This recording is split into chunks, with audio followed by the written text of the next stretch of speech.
Hello, it's me, Punchy, and John Timothy!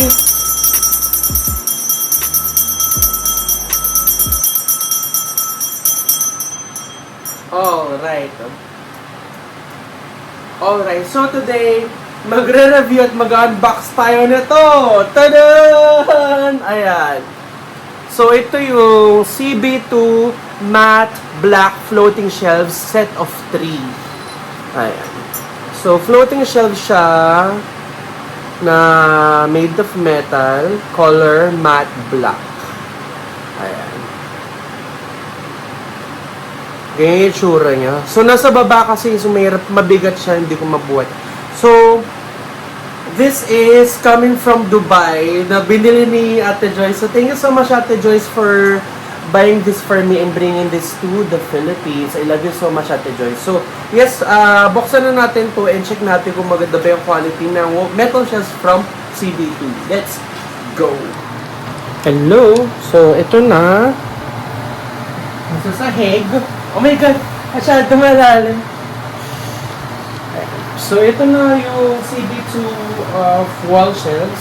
So, ganito yung tsura niya again, guys. Oh, ayan. Tatlo siya na wall shelf na metal na marami siyang variations. Ayan, pwede mo pagpatong-patungin. Ganyan. Ayan. Pwede rin iwahiwalay kung anong trip mo, gunner. So, ito na siya, guys. Susukan lang kayo konti. Ayan. So, we have this small one. One, two, dalawa and something na dangkal. And then itong pa-square. Pa-square. One, two. One, two. Tigda dalawang dangkal. One, two. Ito pala, one, two. Dalawa and something tapos isang dangkal. And then itong last. Ito. One, two, tatlong dangkal, isang dangkal at kalahati.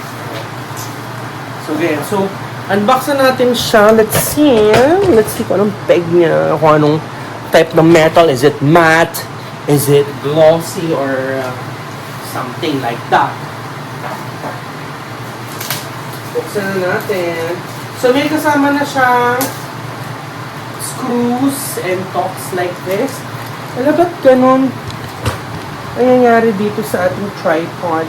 Nawawala yung ano niya, yung pang twist around. Nawawala yung pang twist ng tripod. So, meron tayong tocks and screws. Ayan, kasama na siya. Let's open the biggest one muna. Ito. Naka-bubble wrap siyang ganyan. May mga plastic rin siya initially, pero tinanggal ko na. Ayan, mabuti naman at hindi siya super duper tira. Tanggalin. Okay. Medyo matte, I suppose. Medyo matte.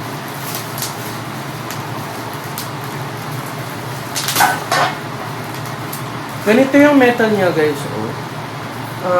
Medyo matte yung kulay niya. Matigas naman. Ibay. Ayan. So, again, ganito yung tsura niya, guys. Hindi siya glossy eh. Hindi rin siya super matte. Parang satin finish lang rin siya.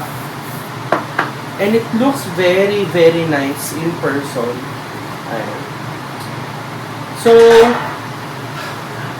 medyo mapapahaba pag binuksan ko pa dalawa. So, pabuksan ko na lang ito mamaya ngayon and then, papakita ko sa inyo paano magiging arrangement niya. Okay?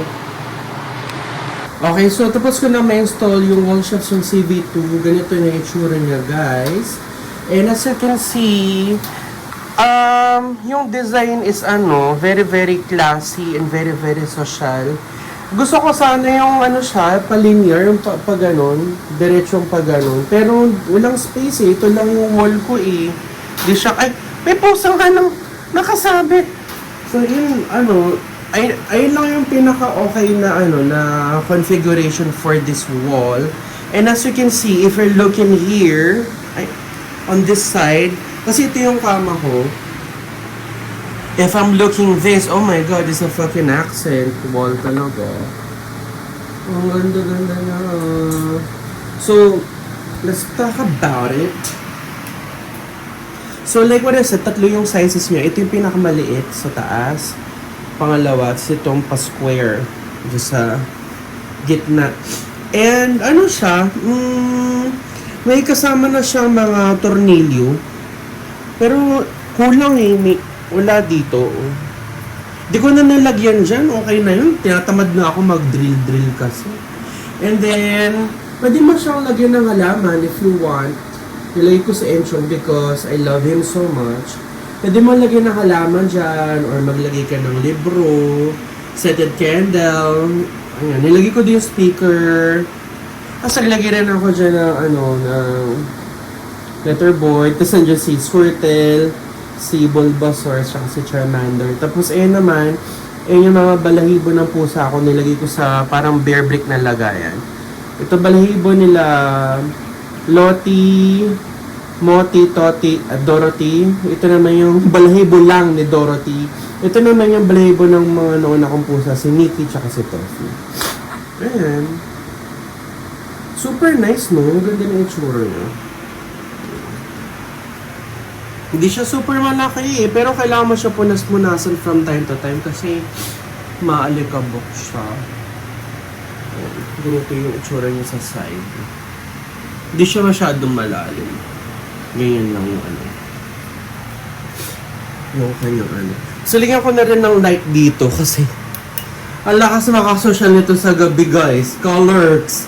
Akala mo yayamanin. Ayan, lalagyan ko siya ng ganyan sa gabi. Ito lang yung light ko sa gabi and okay naman siya. Very, very cozy, very, very relaxing siya. Ayan. Ayan, ganyan yung tsura niya. Super nice, no?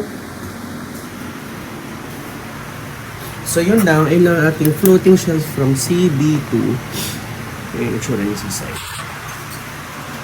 Ayan. Ayun. So, tapos na natin unbox at review metal shelves from CB2. Pakita ko sa inyo. So, again, ito na siya, guys.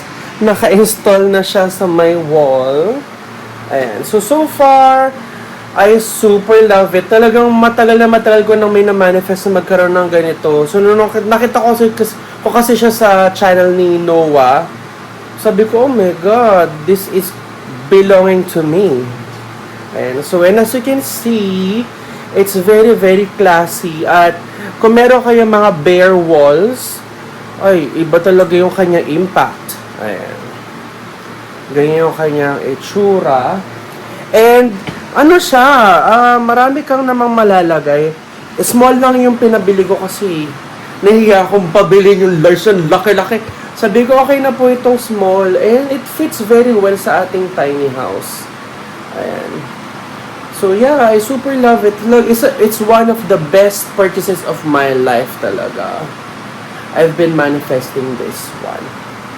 Ayan. So, if you are looking for wall accent or if you're looking just a shelf na lagayin mo ng mga abobot, I believe this is the perfect one from CB2.